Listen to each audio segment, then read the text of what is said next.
Good afternoon, and welcome to GSA Region 7 Hurricane Preparedness Briefing. This briefing is being recorded and will be made available for our agency representatives who are unable to attend today. Again, this briefing is being recorded. My name is Tanisha Sajudeen, and I am the Regional Portfolio Management and Customer Engagement Director. Hurricane season begins Monday, June 1st, and according to NOAA, we can expect an above average Atlantic hurricane season. So as we do every year, let's get prepared. Next slide. This afternoon, on the agenda, please. This afternoon, we will briefly cover our hurricane or disaster planning. We are prone to hurricanes in this part of the country, so we call it hurricane preparedness. But keep in mind, these plans can and should be adaptable for any type of disaster. We will talk about activities that need to occur before the storm. Fortunately, we are typically well informed and aware of hurricanes, and so we do have time to prepare. We'll cover our building closing procedures, what you can expect before and after the storm, our process for getting into an impacted area and assessing damage. We'll cover our centralized response team if one is needed, and our friends with the Office of Mission Assurance Emergency Management are with us today, and they'll cover what agencies need to do to prepare. And we also have Federal Protective Service who will cover building security, and we will wrap up with our building reopening procedures. Next slide. I'd like to introduce our speakers today. Giancarlo Brici, also known as GC, that's how he likes to be referred. He's our regional commissioner, and he is the incident commander during an active storm event. GC is unable to be with us today, and he sends his regards. And a special thanks to our emergency response team and everyone involved in our storm preparations. Again, my name is Tanisha Sajudeen. I am the Portfolio Management and Customer Engagement Director. And as part of our emergency response team, I head up our planning section. That section is responsible for mobilizing and managing our regional command center. Also ensure that our response teams are properly resourced, and we make sure that the information within GSA and outside GSA is properly disseminated. Johnny South, he is our Senior Property Manager for the Houston, Gulf Coast, Texas area. He leads one of our emergency response teams and will also cover the activities they do before and after the storm. Jamie Duran is from the Office of Mission Assurance, Emergency Management. That office works directly with FEMA, and they assist agencies with their continuity of operation plans. And finally, we have Mr. James Tebow. He's with the Federal Protective Service, and he will cover building security. Next slide, please. So Region 7 is really no stranger to disasters, especially hurricanes. Over the years, we've had the opportunity to develop our disaster response processes as we responded to hurricanes such as Katrina, Rita, other disasters like the bombing of the Murrah building in Oklahoma City. And what we've learned is that planning is key. And out of that planning, we have developed a response that is scalable. If we have a small event, such as a local flood in an isolated area, our local GSA folks in our field offices will respond.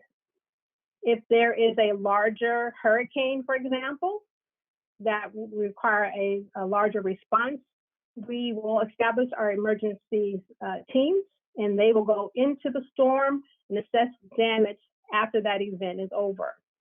In those situations, we stand up our regional command center. A disaster may also cross regions, and so we will work and coordinate our efforts with our sister regions should that need occur. Next up, we have Jamie Durant, who will cover disaster planning. Next slide, please. Good afternoon. Again, I'm Jamie Duran with the Office of Mission Assurance. Agency, and I'm covering disaster planning. Agencies should already have a continuity of operations plan in place, and you've probably become pretty familiar with it these last couple of months. This plan is typically detailed and should account for the possibility that GSA facilities may be unavailable for an extended period of time. It should include a local evacuation plan with procedures, evacuation routes, who will issue the order to evacuate, and it should be reviewed with your employees regularly. Your plan should identify your mission critical systems like servers, phones, and other critical items needed to get you back up for business. It will also identify your alternate operating facility, where you're prepared to operate for up to 45 days or until the primary facility is operational again. You may want to schedule some time to update your COOP plan based on recent events or experience in using it. It's a good idea to share your COOP plan with your GSA facility point of contact. We'll be sharing those later. Next slide, please. Your plan will typically include an operations emergency plan or an OEP. It details how you exit your building in an emergency event, where you'll meet and account for your staff, etc. Depending on the extent of the damage to your primary operating facility, you may want to plan for the possibility of devolution and to reconstitute back into your primary facility. If you need help with your COOP plan, you can contact the Federal Executive Board locally or your own emergency management office, usually found at your agency headquarter offices. Some additional links to information you may find useful are indicated here. These are two links are to FEMA sites that offer information on the Incident Command System and COOP. I believe you already have a copy of the slides, and if not, we'd be happy to provide it. We'll turn it over now to our Senior Property Manager, Johnny South. Thank you, Jamie. Next slide, please. So in preparation for an approaching storm, everyone should maintain situational awareness with regard to the storm's track and anticipated impacts. Stay connected to the facility security committees and be aware of FSC decisions. Know evacuation routes in advance and route status, including any activated contraflow lanes.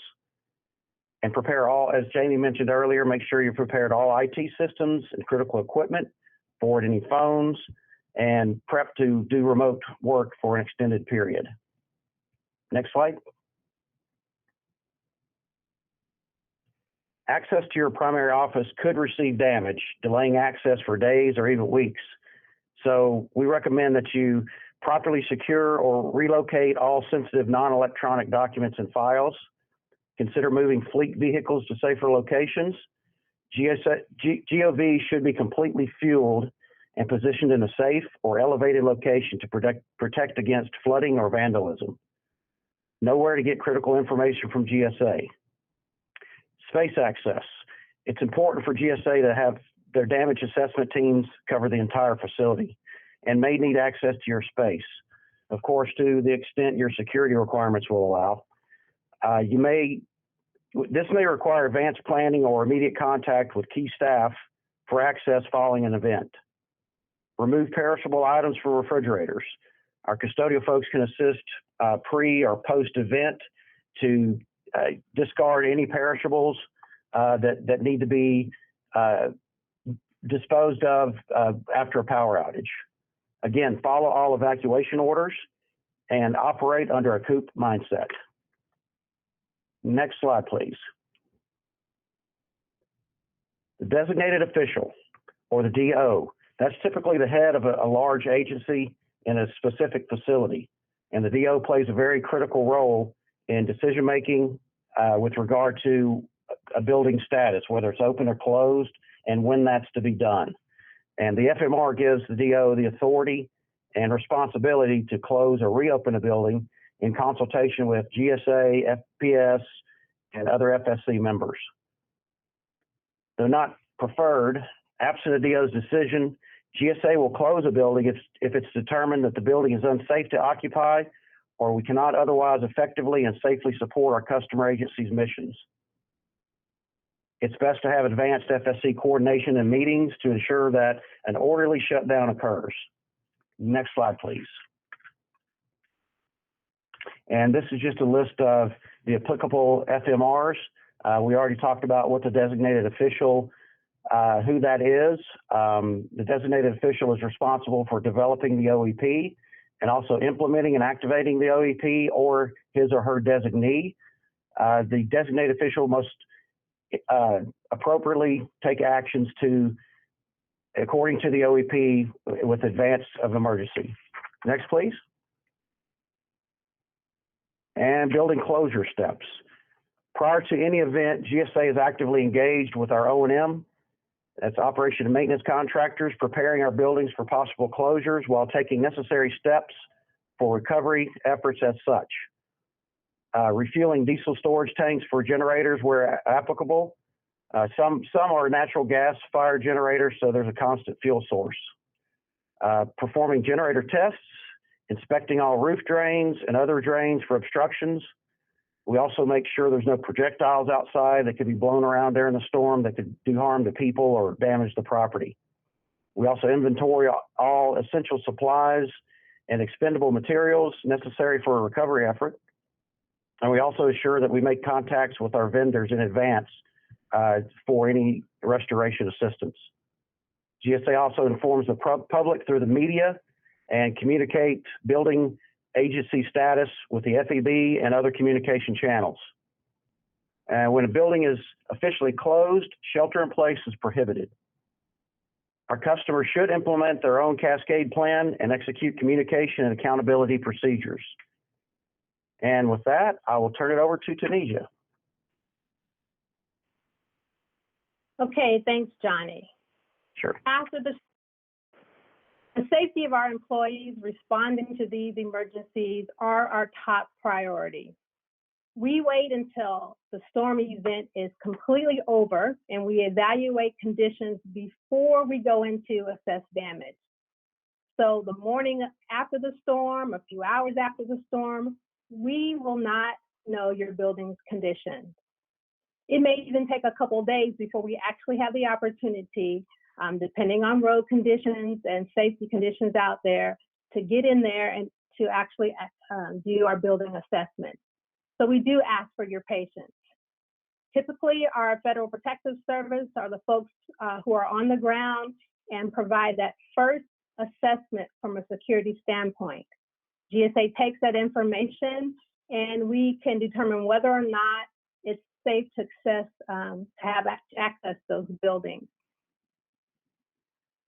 Once we do have access to our facilities, we go in and we do the condition assessments, and these reports are transmitted to our regional emergency operations centers for review. We take a look at those reports and make a determination if further evaluations are required. And if so, we send in our experts, such as our mechanical or structural engineers, or even our industrial hygienists. We also partner with our lessors and our lease buildings to gain an understanding of the condition of those buildings, should we be able to immediately access those for evaluation ourselves. Again, we do understand your need for building information, but we do take the opportunity to assess the conditions before we send in our response teams. Next slide. Depending on the size of the event, GSA will establish an emergency operations center to centralize communication and information. This includes the status of events before a hurricane. As a hurricane approaches, we will send out reminder communications to our customer agencies to begin preparation. We will also communicate the status of building closures based on decisions made by each building's designated official. After the storm, we will make available our building condition assessments when they actually become available. And we will also conduct daily situation awareness reports. Your planning manager is your primary point of contact for all information. If we have a smaller local event, our GSA team will be the local team who will respond, and we will not set up an emergency operations center. In this situation, we handle all communications at the local level, and we still ask that you contact your planning managers for all information. This will allow our building managers to focus on our recovery efforts. So again, your point of contact will be your planning managers. Next slide. If you do not know your planning manager or you have a general question, we've established an email address to where you can reach our emergency command center. That address is R7 emergency response, one word, at gsa.gov. During an active event, GSA provides daily situational reports to keep everyone updated on the recovery response. This will provide you with the basic response and recovery information. Should you need detailed communications about a specific building or have an agency specific question, these can be addressed by your planning manager. We also have a national website at gsa.gov that regularly maintains a list of closed buildings. Should there be an active event in Region 7, any buildings that are closed will appear on this site. Next slide. So here's a list of our planning managers broken out by agencies. I know it might be tough to see. We have provided you with this presentation before the call. Should you have joined the call and you did not receive the presentation, please send us an email at the R7 Emergency Response email address, and we'll make sure you have this information. If you have any questions, again, reach out to your planning managers, hopefully before an incident, and we can get all your questions answered. Next, we have Mr. James Chibo, who will talk about building security.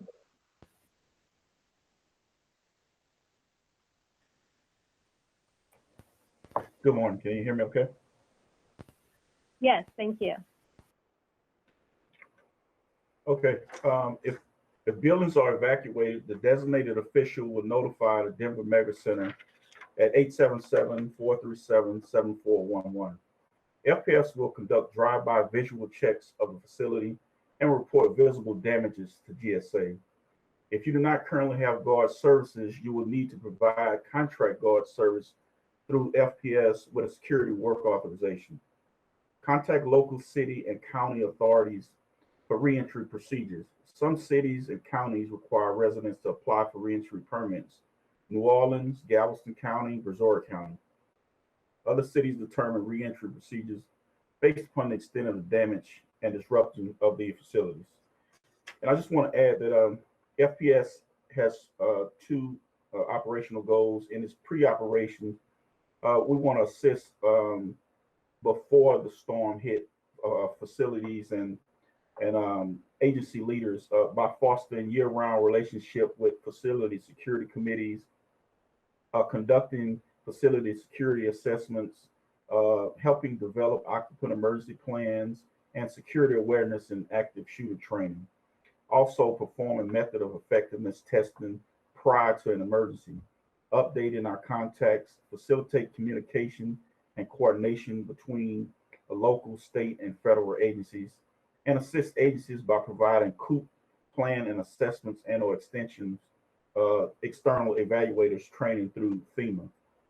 And our secondary post-operational goals is primary to ensure protect the federal facilities in Houston and the surrounding Texas area, especially those damaged by storms. Take action to reduce security vulnerabilities caused by those storms, and create secure environments at the federal facilities to support the resumption of the federal government's business. And lastly, FPS officers will assist storm damaged facilities in the storm zone, take appropriate action to secure damaged facilities, check the protective security officer guard posts to ensure their staff, and report these findings to our region as well as GSA and GSA's Emergency Operations Center. Thanks.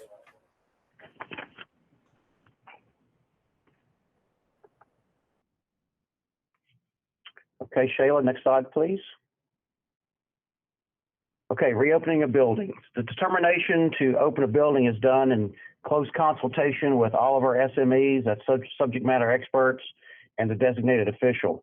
Of paramount importance is that it's a safe and secure site and fully functional before the decision's made to reopen a building. Critical systems and environmental conditions are all evaluated to ensure a building is fully operational and safe to occupy. And some of those systems include the fire protection, structural integrity of the overall building envelope, domestic water and sanitary sewer, electrical power, HVAC, and assess the overall environmental health and safety conditions in the building. We also must abide by local curfews, shelter in place, or evacuation orders that may be in place. As recovery efforts are ongoing, you should maintain the COOP mindset until normal operations have been restored. Based on personal circumstances, GSA may not be able to reach your building immediately, but be assured that we're making every reasonable, safe attempt to reach and assess your location promptly. And we appreciate your cooperation and partnership, of course, as always. Next slide, please. And just a few other items to mention. At lease locations, the lessor is responsible for repairing and reopening their asset. We'll go in and do an initial.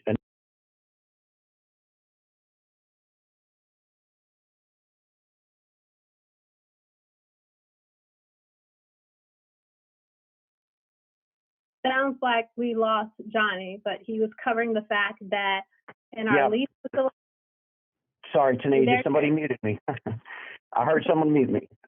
Anyway, so we're just covering the fact that the lessor is responsible for maintaining and repairing their assets, and GSA will assist as the contract allows, and that's the lease contract with the lessor.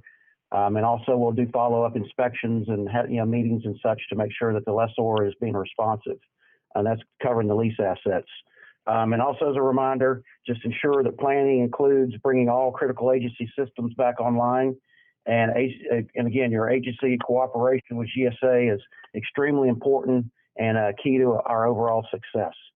And as a reminder, to reach out to your planning manager as needed. And that's it.